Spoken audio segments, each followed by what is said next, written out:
At this moment, a new headline appears, a new catalyst for change and growth emerges. At the same time, communities of different disciplines are joining together to address the needs of the Caribbean region. These key insights and discussions in science, climate and health are in keeping with the global wellness agenda that is currently taking center stage. We are not alone in these challenges, but neither are we alone in its solutions. This is Caribbean Medical TV, and we journey through the region to share the perspective shaping today and tomorrow, united in innovation to power a more connected and sustainable Earth. That path to a new horizon begins here.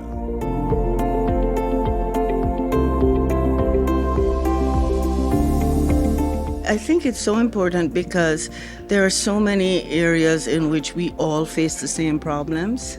To a different degree, different set of challenges, but the problems themselves are the same, and we can help through conversation, through dialogue, share some of the solutions and learn from each other. And that has been some of the focus of the bilateral meetings that as a senator I've had across the Caribbean as well with the Commonwealth countries. Technology has just taken off in a number of areas, and I think that depends on where you sit, what access you have. So it's by no means an even playing field globally across this world. But what I would say is the surprise is that while we have this extraordinary amount of technology available to us to keep our children healthy, to help cure disease, to help correct malformations, cardiac abnormalities, and so on, we're now dealing with basic refusal for vaccines that are preventative health care, really. And we're losing ground in our basic areas of public health. And this is the challenge that I think, the emerging challenge that has become the real issue for us, is it's leveling all of us. Because people step away from science and form their own ideas and turn away from preventative health and climate change and global security around drugs, and how countries maintain drug supplies throughout war-torn times. We have, the last number I heard was something like 80 conflicts across our world in which children are dying, in which children are receiving poor health, malnutrition, surgeries without anesthesia in some extraordinary situations. So globally, we have some big challenges that we cannot turn away from. Climate change is a reality, and health is one of the, shall we say, pathways through which we experience the effects of climate change. So if you just take extreme heat, or you take too much water through rain and flood, those change the way you operate your health system. We have to think about, in extreme heat, how are we going to deal with the impact on different age groups, whether it's children or old people, or even people working in the fields or working in construction, anyone in the environment. How do you deal with extreme heat? What are the guidelines? We don't currently have any guidelines here for dealing with extreme heat in an occupational sense. So that's just one example of how the climate is changing, and it changes health. The Caribbean possesses institutions that are actively engaging with the climate-borne issues at our doorstep in the global south. It is a multi-generational approach. Through these connections, like the UE Medical School, we deepen the intra-regional connectivity needed to craft solutions to this collective issue. UE is a gift to the region, and it is a creation of the region. We celebrated 75 years of the medical school a couple of years ago, and 75 years has produced eminence in great abundance. Most of UE grads, half of them leave the region and go and perform brilliantly outside of the region. Half of them stay. They operate at every level, from the super specialists down to the primary care physicians, and they are the backbone of medicine in the region. So we do feel very strongly about UWI Medical School. We feel that, of course, it has to change with the times. I do believe that in my time, we all acquired a Caribbean experience by having to go to Mona, and that was very formative for us. Today, it is less so that the 4 campuses, you can in fact get your entire education in one of those campuses. So there's diminishing regional exposure. I think that's something that should be addressed. We heard a talk on AI in medical education. I thought there's a lot to go. You know, the thing about AI is that you want to put in regional information, country information. We can't depend on training AI models on information from the United States or information from Europe. Yes, medical diagnosis can be standardized with information from anywhere, but the more specific regional information we put in, the more accurate it's going to be. Emerging technologies are part of the framework to build a healthier and stronger Caribbean. Never have we been more diverse in the engagement and reaches of the medical community. The global wellness agenda is a constant and living entity, built by climatologists, scientists, doctors, nurses, social workers, and so many more. On today's episode, we bring you special insights into the recent Caribbean Cardiac Society conference that brought together some of the greatest minds to share insights and connect with the international community. This is your Heart Health Check. I'm Dr. Marilyn Wright. I'm president of the Caribbean Cardiac Society, CCS. Caribbean Cardiac Society has been around since 1988. We see ourselves as a vehicle for change and for improving cardiovascular health throughout the Caribbean region. We have members in many different countries throughout the Caribbean, and each year we meet in a different territory. Originally started in Jamaica, and it is based in Jamaica still, but we've expanded quite significantly to be regional. We have members from the Dutch and French and Spanish speaking territories, but the bulk of the membership is from the English speaking Caribbean. It's really a group of healthcare professionals, not just cardiologists, nurses, doctors, technicians, support personnel as well, who are trying to help support cardiology care for our population. There's a lot happening in cardiology and in cardiovascular disease. You know, we deal a lot with the heart, but also with the brain in terms of brain health and stroke and so on. It allows us to, speak about the emerging technologies, new technologies, and how they can be applied in different territories.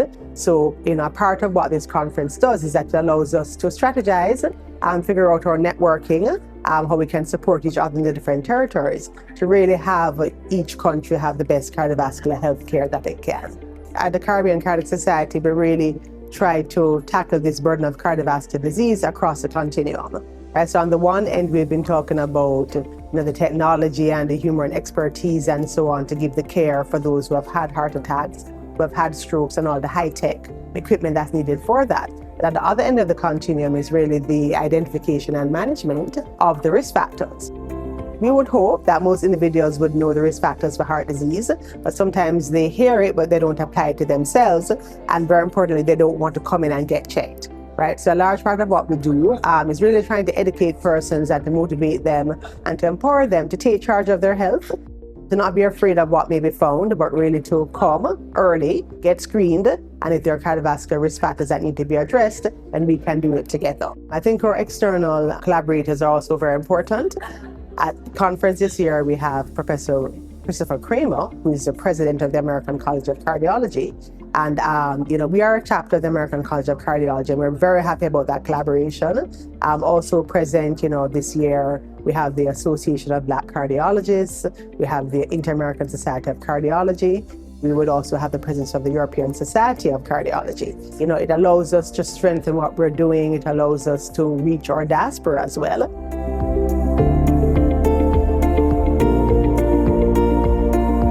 Dr. Christopher Kramer.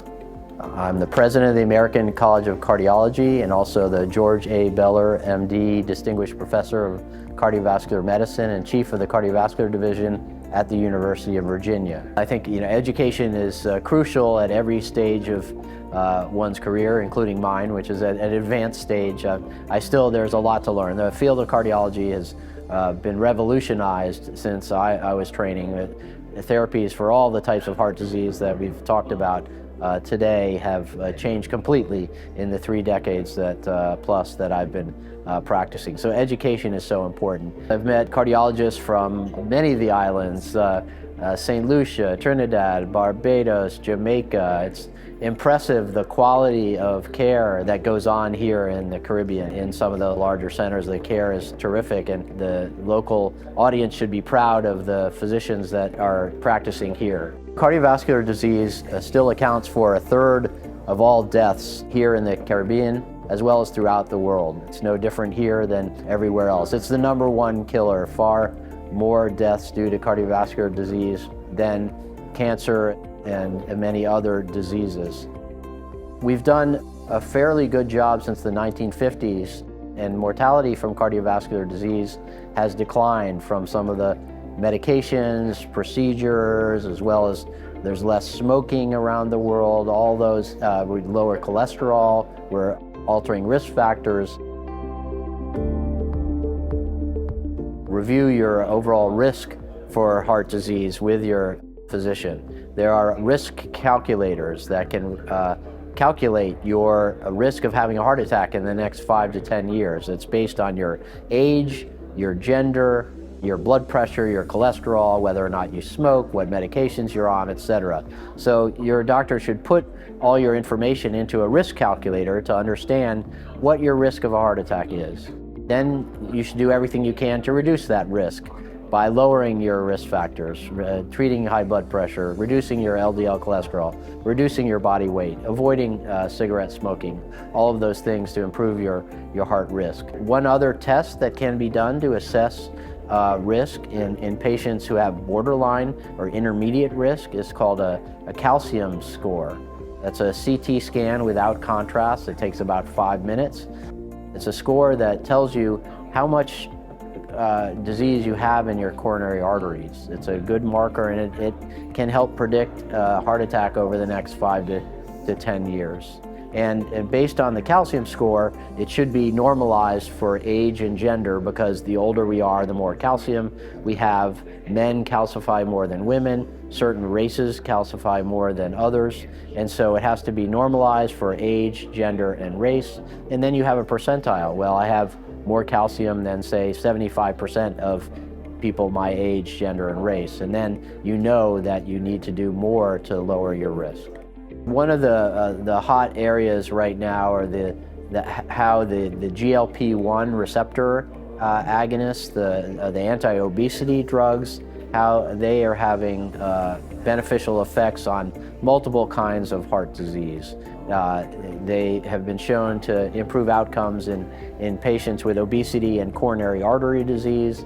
I myself was involved with the SUMMIT trial. I was on the steering committee, which is a study of one of the GLP-1 receptor agonists in heart failure with preserved ejection fraction. Patients lost weight, and they had improved outcomes from heart failure being on these drugs. So we're seeing all kinds of benefits from these drugs beyond just weight loss. Thank you, Dr. Kramer. We'll continue with more on cardiology in a moment. Hello, I am Nigel Batiste, Group President and Chief Executive Officer of Republic Financial Holdings Limited.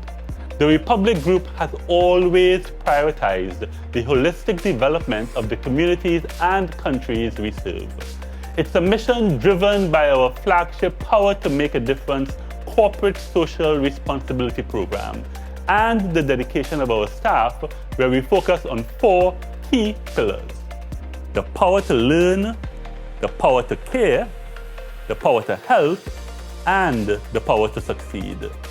For us, this is just the beginning of our sustainability journey, and we remain fully committed to unlocking financing to support the attainment of the United Nations Sustainable Development Goals, which ultimately would lead to a Caribbean region that is safe, healthy, and sustainable for many generations to come.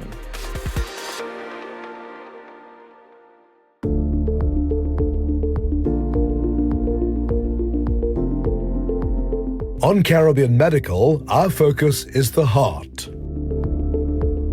I, like many people, struggle with being overweight. I mean, it's really hard to maintain the perfect weight. And eating the right foods is challenging. I mean, we're all programmed to eat delicious tasting food, which is typically the food that's not good for you. Whereas the broccoli and the steamed vegetables may not be the most appetizing, but that's the one that's best for you. So we're all in the same boat. We're all challenged by the same thing, but we have to use whatever crutches we can get. And I think the new medications, the injectable medications for weight loss are fantastic. It's amazing that they work so well. I've seen so many people basically been transformed from being not morbidly obese to normal. And it's a big adjunct to our care right now. If you're overweight and you have advanced diabetes, high blood pressure, those are challenges in and of themselves. Now to add on another challenge, it's just a lot for any human being to deal with. I think one of the things that we're consciously aware of is that cardiovascular disease hits home. Everybody we know has had some relative, a friend, a colleague who has suddenly become unwell. And quite shockingly, some of those patients do not survive. So it's a massive heart attack, and then we have this person passing away. And quite worryingly, people that we think to be very fit, healthy persons. I think part of the problem we have, and this is not unique to cardiology, but this concept of checkup is going for review. So for example, women are probably better at, they have the mammogram, they have the pap smear, an older patient might have a schedule with a healthcare clinic. But a lot of people in their 30s and their 40s and their 50s don't think of our healthcare as being part of a proactive thing. So they're waiting for something to happen, then go to the doctor. So we see both in men and women that, the suddenness of cardiovascular disease. And it's one of those weird things that you have to look for. You can't just say, I'm waiting for a symptom, then to do a test. So it does mean going to your doctor, having a frank discussion. Again, it makes a difference what we're looking for. So if somebody has heart disease in the family, we might look a certain way. If it's a general checkup, it might be just a different way of testing. But we have the technology. This is not that it's unique to some parts of the world. We have different ways of evaluation. We have CT scans, MRI machines, echo machines. So technology is available in the Caribbean. It is not unique to some other part of the world. We can do it. People just need to access it and again have that discussion with the healthcare provider, wherever you are, and see what is the best tool for you to come up with that information. Part of the problem is that people are afraid. They don't want to go to the emergency room and find out they have heart disease, because that means maybe I'm going to get my chest cracked open. So they're a little afraid of going to a doctor or a hospital or emergency care. But believe me, now there are so many great solutions that can fix your heart without having your chest cracked open. So don't be afraid to go to the emergency room. If you're having chest pain, it could be gas, but it may not be gas. So just go to the emergency room. The real message is that you don't want to mess around with chest pain, period. That's the message. If you have chest pain, get it checked out. It's very popular and common in the Caribbean islands. And that needs to be controlled, very closely monitored and very well controlled. And if you monitor and maintain all those things, you're going to avoid me. You're going to stay healthy and stay away from me. The reach across the region is deeply ingrained with the people and philosophy leading the conversations on health. From overseas, interest is gathering for these types of unified discussions. It is a multi-generational bilateral conversation. Definitely, it's important because a heart is a main one if heart is not working. So the whole body just to go down, like our head of the family is sick and then the whole family gets sick. Heart is the head of the family. It actually circulates all the blood to different parts of the body, nook and corner of the body. So heart need to have a good structure and good arteries, so that when you keep the heart is working good, so that our health is also be good, so we can live long, we don't get any blockage of the arteries. So Caribbean islands have all the stuff there, like we have doubles there. So we don't need to blame those foods, first of all, to start with, right? So these ones like the tasty foods, but at the same time carries high fat content. So the fats go into the arteries, going to block the arteries, then you need a doctor to look at it. So in that way, so we need to avoid this fat content food. Make sure that if you like vegetables and drink lots of water, 2.5 liters per day, vegetables more important. Less fat in a day, and then regular exercise controlled by diabetes and blood pressures. Again, doctor's visits is the key for the long living.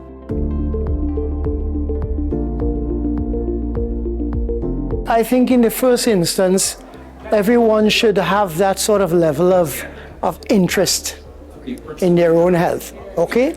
And if you've got that level of interest, of course, as you monitor your blood pressure at home, which you can, because as you said, there are a number of devices that a person can trial from simple monitors at home. If you see your blood pressure, it's appearing to be on the higher side, and you want to know what that higher side might be. So the British Heart Foundation, they give numbers of, say, 140 over 90. 140 being what we call the systolic, which is the number at the top, 90 being the diastolic, which is the number at the bottom. Now, blood pressure changes with age, so that has to be taken into consideration as well. And individuals who have got multiple comorbidities, sometimes you like that person's blood pressure to be even lower. So if you have, while we say 140 over 90, if you have someone who is diabetic, someone who has renal disease, for those individuals, you want their blood pressure to be at a much lower level because it protects the kidneys, it reduces the risk of that person developing renal failure, which they may then need to go on to require dialysis and so on.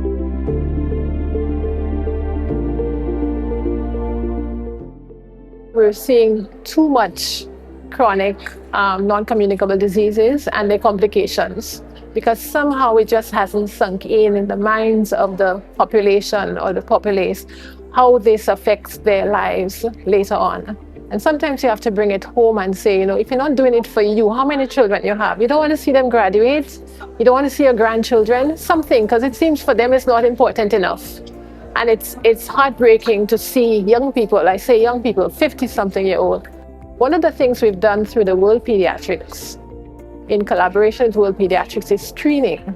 And in St. Lucia, we did rheumatic heart disease screening at the level of grade 6 in schools. So we went into the schools and screened every child in grade 6, and to prevent them from getting repeat episodes of rheumatic fever, and therefore preventing continuous damage to the valve that they may hear about, they may actually get symptoms of 20 years later. Hypertension is a major driver for heart disease. And the Hearts Initiative is an attempt to be able to, number one, diagnose hypertension in the majority of people who have it. 2, get the majority of people on treatment, and get the majority of people to have a controlled blood pressure on treatment. And if that's done, the burden of heart disease is significantly reduced. One of the things that we have noticed is that women may present differently or may have less access to health care. So there has been an initiative to increase the awareness of heart disease in women, because it is not only men who have coronary artery disease. Some of the heart conditions have symptoms that will show up when you are doing certain activities. So being active might bring up some information that, well, I'm getting short of breath, I'm getting tired, I'm getting chest pain. So it might give you a hint that I need to get a checkup. There are a number of risk factors for heart disease. So a lot of attention has to be put towards preventive cardiology. What can we do to reduce the burden due to all these risk factors? Hypertension, diabetes, cholesterol, need to stop cigarette smoking, you gotta get people exercising. And when we do have those risk factors, we've got to think of ways we can do to manage them well so that they don't eventually lead to heart disease. Plaque buildup in the arteries causing strokes and heart attacks, heart failure, and so forth. Your heart is a very important part of your body. So I recommend put the correct fuel in it. In the same way you put good fuel in your engine, good nutrition. You take your car out for a run every day, keep physically active. Go in for regular checks and be an advocate and recommend to other people to go in and get their checkups as well. And if you really look at people who live to old age, like in the 90s, you'd find they live till 90 because usually they do not have high blood pressure.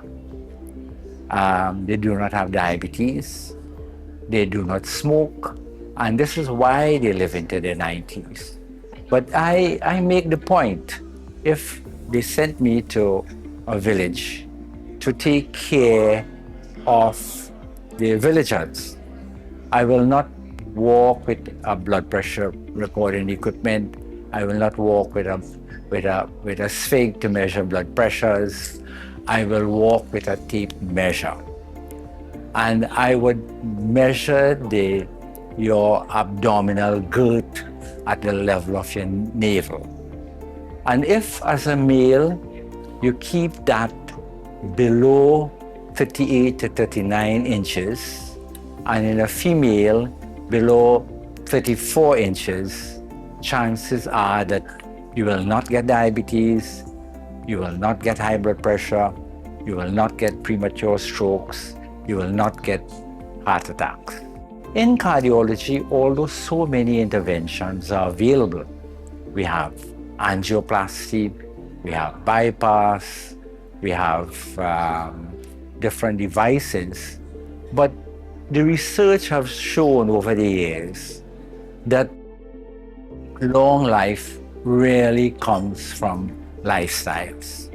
And if you go back to really the society's so-called blue zones, it really comes back to people who eat frugally, simple diet, they are active, and we combine that with a diet that is low in flour, sugar, and oils.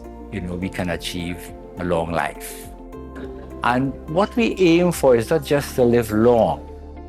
We really want a life that we are healthy for the longest possible time. We have seen over the years where the average life expectancy has increased considerably, and this really came from, staying away from all the risk factors that we have recognized. In cardiology, anytime you look at the first treatment for things like hypertension, people with abnormal heartbeats, yoga and meditation is always mentioned. And this is because these things actually affects the physiology of our body. What basically you're doing when you meditate, it usually combines deep breathing, we actually relax the nerves that causes the body to relax. Expansion of care in the region is a prime focus, but the first step begins at home. Community is forged first by the self. Taking the time to take a breath, to go for a walk, to self-reflect are all part of that collective wellness journey. Thank you for joining us on today's episode. This season you will have a front row seat to many of the discussions happening in the region. Till then, stay in good health. See you next time on Caribbean Medical TV.